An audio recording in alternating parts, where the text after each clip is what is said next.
Hello, hello! Vous allez bien les amis? Bonjour, bienvenue sur ma chaîne YouTube.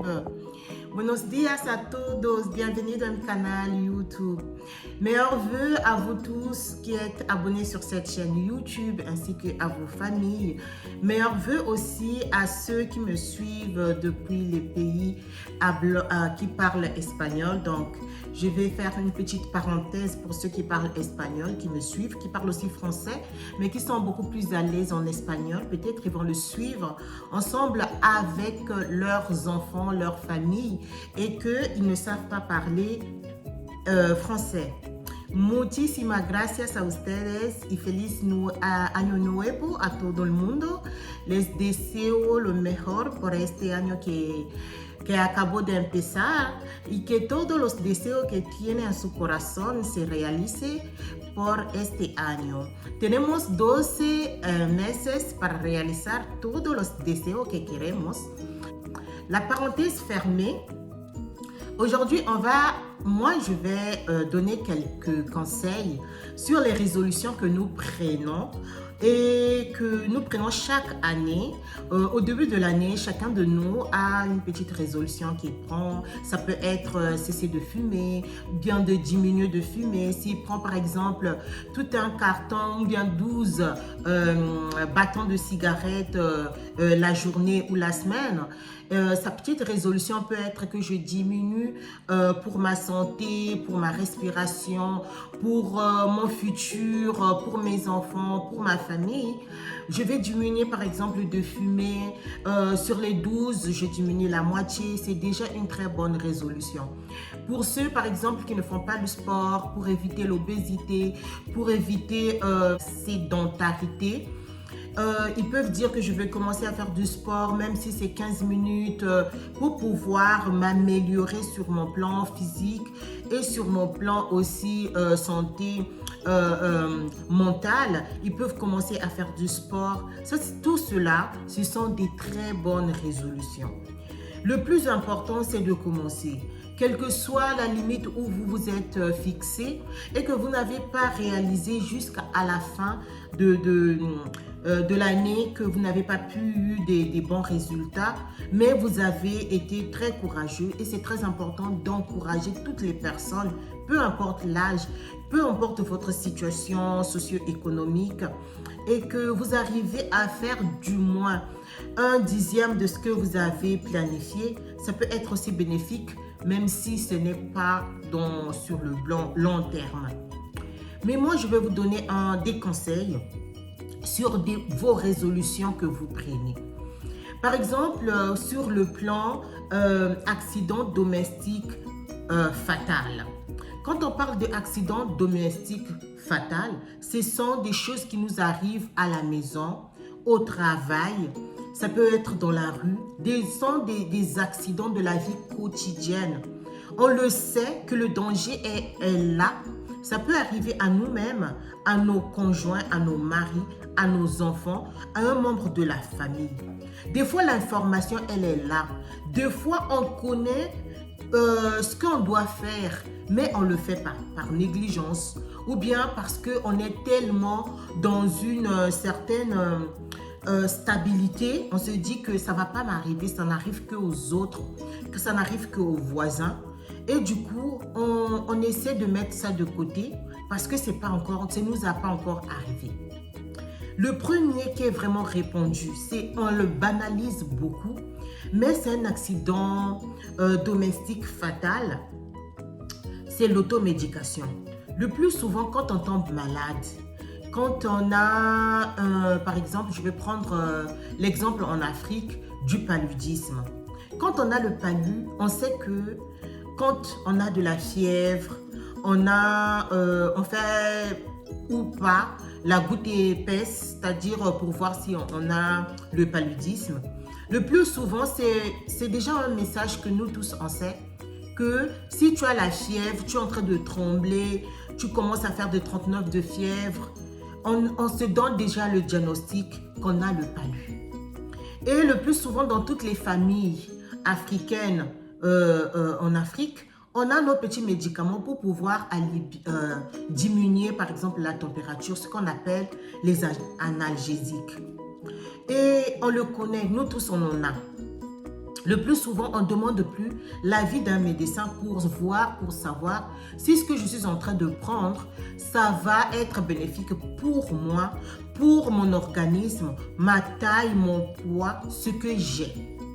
Si c'est pour diminuer, par exemple, la fièvre, on peut le prendre. Mais après, il faut aller voir un médecin.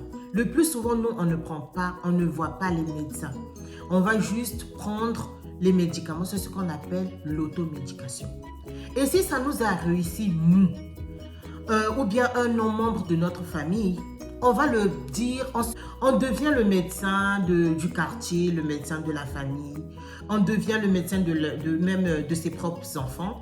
Et on dit que j'ai donné ça à mon fils de 8 ans. Et donc ton fils de 4 ans, s'il a les mêmes symptômes que ton fils de 8 ans, tu vas lui dire que voilà, prends ça parce que je lui ai donné à ton grand frère et à ton grand frère ça a marché. Voilà que tu vas encore donner ce même traitement à ton fils de 4 ans. Et ça peut être fatal. Et pourtant, l'information est là. Tu sais très bien que ton fils de 8 ans n'a pas le même poids, n'a pas le même diagnostic, n'a pas les mêmes anticorps, le même organisme que ton fils de 4 ans. Mais tu lui donnes parfois très exactement ce que tu as donné à ton fils de 8 ans, le même traitement que à ton petit garçon de 4 ans. Et ça, c'est fatal. Ça peut être fatal dans beaucoup de cas. Deux fois, on ne se rend pas compte. Et pourtant, l'information est là devant nous. Dans les médicaments, c'est bien écrit, il faut mettre ça hors des portées des enfants. Il faut voir un médecin ou bien une personne, un personnel de santé qui va vous conseiller sur le médicament que vous allez prendre. Vous pouvez aller en pharmacie, aller voir un médecin. Mais on zappe toutes ces étapes-là pour pouvoir s'automédiquer parce que ça a marché pour une personne et du coup, on le donne à une autre personne. Ce même médicament qu'on a dans la maison devient notre poison, devient le poison de notre enfant, de nous-mêmes. Et à la fin, quand il y a fatalité, ça peut être que cet enfant-là devient gravement malade ou bien devient intoxiqué par ce médicament. Et on crie aux sorciers, on cherche qui est le responsable alors que le responsable, c'est toi-même parce que tu t'es auto-médiqué, parce que tu as joué au sapeur-pompier, parce que tu as joué au médecin. Et du coup, ça devient une fatalité. Deux fois, des répercussions qui ne vont pas être réversibles, qui devient permanent. Ton enfant devient handicapé, parfois mental, parfois physique, parce que tu as dû prendre toi-même ta décision. Le deuxième résolution qu'on peut prendre, c'est la jalousie dans la famille. On peut dire qu'aujourd'hui, je vais pas, cette année, je vais vouloir faire la paix avec mes frères et sœurs, avec mes parents, parce que nous étions en froid l'année passée et que cette année, j'aimerais commencer du bon pied. Je vais mettre un peu la croix sur ce qui s'est passé l'année passée et pouvoir se demander des pardons. Parfois, on rigole en famille. Au moment où on fait des fêtes, on rigole en famille, on mange et on prend cette décision de ne pas se jalouser entre nous, de se comprendre, de se parler. Et c'est très bien, j'encourage cela. Seulement, on ne connaît pas si cela va aboutir. Le plus important, comme je disais au début de ma vidéo, c'est de commencer. Le plus important, c'est le commencement. Quand tu commences, si ça n'a pas abouti, bon, je ne dis pas que ce n'est pas grave, mais au moins on a commencé. Maintenant, le danger, mes conseils, ce que je peux donner, c'est que la jalousie peut être fatale. Surtout quand il y a la jalousie entre frères et sœurs, entre membres de famille. Ça peut être fatal parce qu'aujourd'hui, on sait, dans notre communauté africaine, il y a des gens qui sont en train de s'empoisonner. On ne sait pas d'où vient cette manie-là de s'empoisonner. On empoisonne notre frère et soeur. On a fait la paix aujourd'hui, le 1er. Et demain, dans 3 jours, donc dans une semaine, on se chamaille. Ou bien il y a un ou une personne qui va dire, toi, je veux t'éliminer dans ma vie. Parce qu'on ne connaît pas le cœur de l'homme. Ce n'est pas parce que c'est ta famille, parce que ce n'est pas parce que vous avez fait table rase que vas te dire que tu vas lâcher tes gardes. Malheureusement, même dans la propre famille, on peut avoir des personnes de mauvaise moralité ou bien des personnes toxiques qui vont t'empoisonner. Le poison, ce n'est pas seulement juste que tu meurs tout de suite, mais ils vont te poisonner la vie. Ils vont inventer des histoires. Ils vont faire genre, quand tu es devant là, ils sont en train de t'aduler, ils sont en train de parler avec franchise, ils sont en train de te dire toutes les vérités et toi tu te dis que j'ai retrouvé ma famille.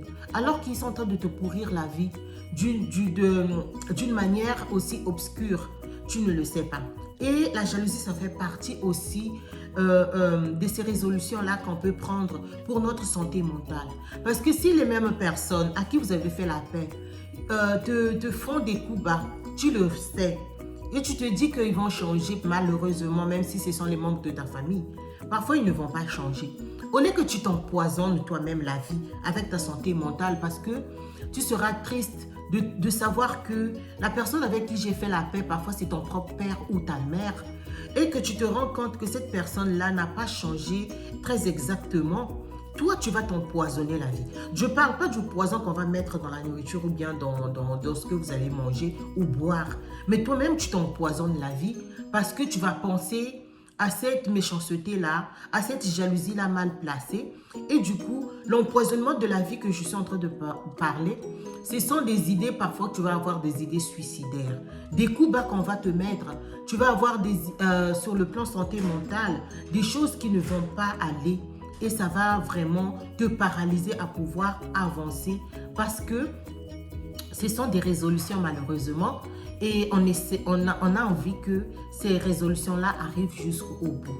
Le troisième conseil que je peux donner aussi, c'est le fait de prendre la résolution et de se dire que je vais tout laisser pour diverses raisons.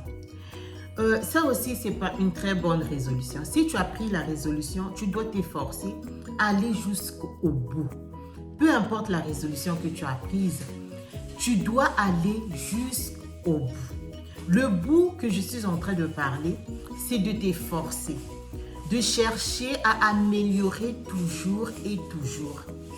La vie n'est pas si facile que ça. Mais pour ta santé mentale, pour ta santé physique, tu dois faire du sport, tu dois manger équilibré, tu dois marcher pour ton cœur, pour pouvoir diminuer tout ce qui est addiction, par exemple de l'alcool, de fumer, de pouvoir négliger ta santé au détriment de certaines résolutions qui n'ont pas lieu d'être.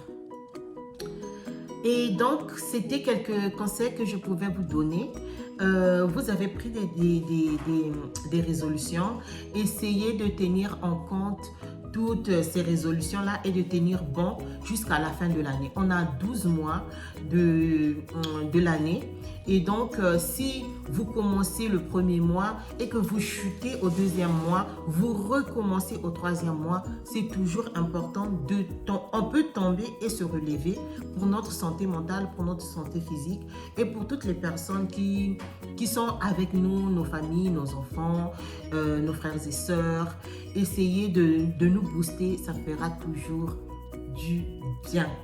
Muchísimas gracias. Merci beaucoup pour votre attention. On va continuer à se donner des conseils pour pouvoir prévenir notre santé mentale, notre santé physique et pouvoir avancer dans le sens positif. Et quelle que soit la négativité, on va toujours positiver. Je vous fais des gros bisous et je vous dis mes meilleurs vœux à tous. Au revoir.